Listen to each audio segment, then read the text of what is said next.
ನಡಿ ಈಗ ಶುರು ಮಾಡೋಣ. ಕೇಸರಿಯಿಂದ ಮನೋಲ್ಲಾಸ ಮನಸ್ಸು ಮತ್ತೇರಿ ಕುಣಿದಾಡಿದೆ ನೋಡು, ಮನಸ್ಸು ಮತ್ತೇರಿ ಕುಣಿದಾಡಿದೆ ನೋಡು. ಕ್ಷಣ ಕ್ಷಣವೂ ಆಚರಿಸಿ ಕೇಸರಿ ಹಬ್ಬ. ವಿಮಲ್ ಬಾಯಲ್ಲಿ ಹೇಳಿ ಕೇಸರಿ. ನನಗೆ ಫಿಕ್ಸ್ ಆಗಿದೆಯಾ ಪರಿಷತ್ ಸ್ಥಾನ? ತಂದೆಗಾಗಿ ಕ್ಷೇತ್ರ ತ್ಯಾಗ ಮಾಡಿದ್ದಕ್ಕೆ ಭರ್ಜರಿ ಗಿಫ್ಟ್ ನೀಡಲಾಗಿದೆಯಾ? ಮಲ್ಲಿಕಾರ್ಜುನ ಖರ್ಗೆ ಹಾದಿಯನ್ನ ಅನುಸರಿಸಿದ್ರ ಸಿಎಂ ಸಿದ್ದರಾಮಯ್ಯ? ಸಿಎಂ ಪುತ್ರ ಯತೀಂದ್ರಗೆ ಪರಿಷತ್ ಸ್ಥಾನ ನೀಡೋ ಸಾಧ್ಯತೆ ಇದೆಯಂತೆ. ಒತ್ತಡ ಕೂಡ ಹಾಗೆ ಇದೆ. ಯತೀಂದ್ರ ರಾಜಕೀಯ ಭವಿಷ್ಯಕ್ಕೆ ಸಿಎಂ ಸಿದ್ಧತೆ ಮಾಡಿಕೊಳ್ತಿದ್ದಾರೆ. ಪರಿಷತ್ ಸದಸ್ಯನಾಗಿ ಸಚಿವ ಸ್ಥಾನ ಕೊಡಿಸೋದಕ್ಕೆ ಪ್ಲಾನ್ ಮಾಡಲಾಗಿದೆಯಂತೆ. ಮೈಸೂರು ಉಸ್ತುವಾರಿ ಕೊಡಿಸುವ ತಂತ್ರದಲ್ಲೂ ಕೂಡ ಸಿಎಂ ತೊಡಗಿದ್ದಾರೆ ಅಂತ ಹೇಳಲಾಗ್ತಾ ಇದೆ. ಹೇಗಾದ್ರೂ ಮಾಡಿ MLC ಮಾಡಬೇಕು ಮಗನನ್ನ ಅನ್ನುವಂಥ ಪ್ರಯತ್ನ. ಸಹಜವಾಗಿ ಈ ವರುಣಾ ಕ್ಷೇತ್ರ ಬಿಟ್ಕೊಟ್ಟಾಗ್ಲೂ ಕೂಡ ಸಿದ್ದರಾಮಯ್ಯನವರಿಗೆ ಅದೇ ಚಿಂತೆ ಕಾಡ್ತಾ ಇತ್ತು ಅಂತ. ಮಗನ ಭವಿಷ್ಯ ಹೇಗಪ್ಪ, ರಾಜಕೀಯ ಭವಿಷ್ಯ ಹೇಗೆ ಮುಂದೆ ಅನ್ನುವಂಥದ್ದು.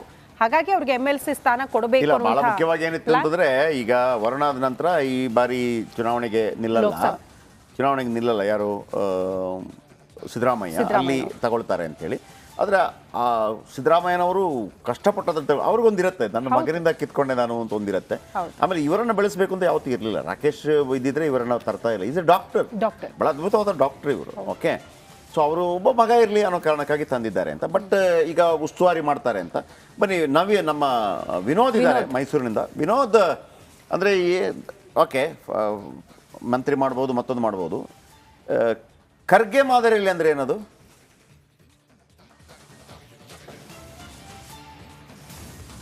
ಜಯಪ್ರಕಾಶ್, ಭಾಳ ಪ್ರಮುಖವಾಗಿ ಈಗಾಗಲೇ ಏನು ಪರಿಷತ್ ಸ್ಥಾನಕ್ಕೆ ಏನು ಯತೀಂದ್ರ ಸಿದ್ದರಾಮಯ್ಯ ಅವರ ಹೆಸರು ಬಹುತೇಕ ಅಂತಿಮ ಅಂತ ಹೇಳಲಾಗ್ತಾ ಇದೆ. ಈಗಾಗಲೇ ಏನು ಮಲ್ಲಿಕಾರ್ಜುನ ಖರ್ಗೆ ಅವರು ಏನು ರಾಜ್ಯದಿಂದ ಕೇಂದ್ರಕ್ಕೆ ಹೋಗೋದ ಸಂದರ್ಭದಲ್ಲೂ ಕೂಡ, ಅಂದರೆ 2007ರಲ್ಲಿ ಅವರು 2009 ಲೋಕಸಭಾ ಚುನಾವಣೆಯಲ್ಲಿ ಕೇಂದ್ರಕ್ಕೆ ಹೋಗಿ ಮಂತ್ರಿ ಸ್ಥಾನವನ್ನು ಪಡೆದಿದ್ದರು. 2013ರಲ್ಲಿ ಅವರು ಮನಸ್ಪಟ್ಟಿದ್ರೆ ಮುಖ್ಯಮಂತ್ರಿ ಸ್ಥಾನವನ್ನು ಅಲಂಕರಿಸಬಹುದಾಯಿತು. ಯಾಕಂದರೆ ಸ್ಪಷ್ಟ ಬಹುಮತದಿಂದ ಕಾಂಗ್ರೆಸ್ ಸರ್ಕಾರ ಅಧಿಕಾರಕ್ಕೆ ಬಂದಿತ್ತು. ಆ ಒಂದು ಸಂದರ್ಭದಲ್ಲೂ ಕೂಡ ಕಾಂಗ್ರೆಸ್ ಹೈಕಮಾಂಡ್ ಸಿಎಂ ಸಿದ್ದರಾಮಯ್ಯನವರಿಗೆ ಮಣೆ ಹಾಕುವ ಮೂಲಕವಾಗಿ ಕಾಂಗ್ರೆಸ್ನಿಂದ ಮೊದಲ ಬಾರಿಗೆ ಸಿಎಂ ಆಗಿ ಅವರು ಅಧಿಕಾರವನ್ನು ಸ್ವೀಕರಿಸಿದರು. ಆ ಒಂದು ಸಂದರ್ಭದಲ್ಲಿ ಅಂದರೆ 2014-15 ಸಂದರ್ಭದಲ್ಲಿ ಏನು ಮಂತ್ರಿಮಂಡಲವನ್ನು ಪುನರಚನೆ ಮಾಡಿದ ಸಂದರ್ಭದಲ್ಲೂ ಕೂಡ ಮಲ್ಲಿಕಾರ್ಜುನ ಖರ್ಗೆ ಅವರು ಅಂದರೆ ತಮ್ಮ ಮಗನಿಗಾಗಿ ಅವರು ಒಂದು ಮಂತ್ರಿ ಸ್ಥಾನವನ್ನು ಅವರಿಗೆ ಕೊಡಿಸುವಲ್ಲಿ ಯಶಸ್ವಿಯಾಗಿದ್ದರು. ಇದೇ ಹಾದಿಯೆಲ್ಲ ಕೂಡ ಸಿದ್ದರಾಮಯ್ಯವರು ಕೂಡ ಈಗ ಬಳಸ್ತಾ ಇರುವಂಥದ್ದು. ಈಗ ಈಗಾಗಲೇ ಪವರ್ ಶೇರ್ ಆಗಿದೆ ಅನ್ನುವಂತಹ ಮಾತುಗಳು ಸಹ ಕೇಳಿ ಬರ್ತಾ ಇದೆ. ಒಂದು ವೇಳೆ ಅಧಿಕಾರವನ್ನ ಸಿಎಂ ಸ್ಥಾನದಿಂದ ಕೆಳಗಿನ ಸಂದರ್ಭದಲ್ಲಿ, ಒಂದು ವೇಳೆ ಅಧಿಕಾರವನ್ನ ಬಿಟ್ಕೊಡೋ ಸಂದರ್ಭದಲ್ಲಿ ಅಂದರೆ ನಾವು ರಾಜಕೀಯದಲ್ಲಿ ಇರುವಂತಹ ಸಂದರ್ಭದಲ್ಲಿ ಪುತ್ರನ ರಾಜಕೀಯ ಭವಿಷ್ಯವನ್ನ ಉತ್ತಮಗೊಳಿಸಬೇಕು ಅಂತೇಳಿ ಈಗಾಗಲೇ ಸಿದ್ದರಾಮಯ್ಯವರು ಸಾಕಷ್ಟು ಪ್ಲಾನ್ಗಳನ್ನ ಮಾಡ್ಕೊಡ್ತಾ ಇದ್ದಾರೆ. ಸೊ ಹೀಗಾಗಿ ಮೊದಲಿಗೆ ಪರಿಷತ್ ಸ್ಥಾನವನ್ನು ಕೊಡಿಸಿ, ತದನಂತರದಲ್ಲಿ ಒಂದು ವೇಳೆ ಪವರ್ ಶೇರಿಂಗ್ ಮಾತುಕತೆ ಆಗಿದ್ದೆ ನಿಜವಾಗಿದ್ದೇ ಆದಲ್ಲಿ ಎಲ್ಲ 1 ವರ್ಷಗಳಲ್ಲಿ ಅವರು ಅಧಿಕಾರದ ಕೆಳಗಿನ ಸಂದರ್ಭದಲ್ಲಿ ಮತ್ತೊಬ್ಬರಿಗೆ ಸ್ಥಾನ ಬಿಟ್ಕೊಡ್ಬೇಕು ಸಂದರ್ಭದಲ್ಲಿ ತಮ್ಮ ಮಗನಿಗೆ ಮಂತ್ರಿ ಸ್ಥಾನವನ್ನ ಕೇಳುವಂತಹ ಸಾಧ್ಯತೆ ಬಹಳ ದಟ್ಟವಾಗಿದೆ. ಜೊತೆಗೆ ಫ್ಯಾಂಟಾಸ್ಟಿಕ್ ವಿನೋದ್, ಬಹಳ ಅದ್ಭುತವಾಗಿ ವಿಶ್ಲೇಷಣೆ ಮಾಡಿದ್ರು. ಏನು ಅದ್ಭುತವಾಗಿ ವಿಶ್ಲೇಷಣೆ ಮಾಡಿದ್ರು ಗೊತ್ತಾ? ಬಹಳ ಅದ್ಭುತವಾಗಿ. ಯಾಕಂದ್ರೆ 2013ರಲ್ಲಿ ಖರ್ಗೆ ಅವರಿಗೆ ಪ್ರಯತ್ನ ಮಾಡಿದ್ರು. ಯಾಕಂದ್ರೆ ಖರ್ಗೆ ಅವರ ಮನೆಗೆ ನಾನು ಹೋಗಿದ್ದೆ ಅವತ್ತು ಬೆಳಗ್ಗೆ. ಸರ್, ನೀವು ಮುಖ್ಯಮಂತ್ರಿ ಆಗ್ತೀರಾ ಅಂತ ಕೇಳಿದ್ದೆ ನಾನು. ಹಾಗೆ ಹೇಳಿದ್ರು, ನೋಡಿ ನನಗೆ ಹೈಕಮಾಂಡೇ ನನಗೆ ದೇವರು ಅಂತೇಳಿ. ಆಮೇಲೆ KPCC ಕಚೇರಿಗೆ ಹೋಗಿದ್ದು ನನಗೆ ಈಗಲೂ ನನ್ನ ನೆನಪಿದೆ. ಹೊರಗೆ ಬಂದಾಗ ಸಿದ್ದರಾಮಯ್ಯನವರು ಮುಖ್ಯಮಂತ್ರಿ ಅಂತ ಆಗತ್ತೆ. ಆಗ ನಾವೊಂದು ಅವತ್ತೊಂದು ಸುದ್ದಿಯನ್ನು ಕೊಟ್ಟಿದ್ವಿ. ಅವರು ಕೇವಲ ಜಸ್ಟ್ ಬೇರೆ ಯಾವುದೋ ಕಾರ್ಮಿಕ ಸಚಿವರೇನಾಗಿದ್ರು, ಅವರಿಗೆ ಅದರ ಜೊತೆಗೆ ರೈಲ್ವೆ ಖಾತೆಯನ್ನು ಕೊಡ್ತಾರೆ ಅಂತ ಒಂದು ಸುದ್ದಿ ಬಂತು. ಆಗ ಪ್ರಿಯಾಂಕರ್ಗೆ ಹೇಳಿದರು ನಮ್ಮ ಹತ್ರ, ಹಂಗೆಲ್ಲ ಕೊಡಲ್ಲ ರೀ, ಒಂದು ಕೇಂದ್ರದ ಹೈಕಮಾಂಡ್ಗೆ ದೊಡ್ಡ ವಿಚಾರ ಏನಲ್ಲ ಒಂದು ಮುಖ್ಯಮಂತ್ರಿ ಅನ್ನೋದು, ಅವರು ಅದಕ್ಕೆ ಬೇಕಾಗಿ.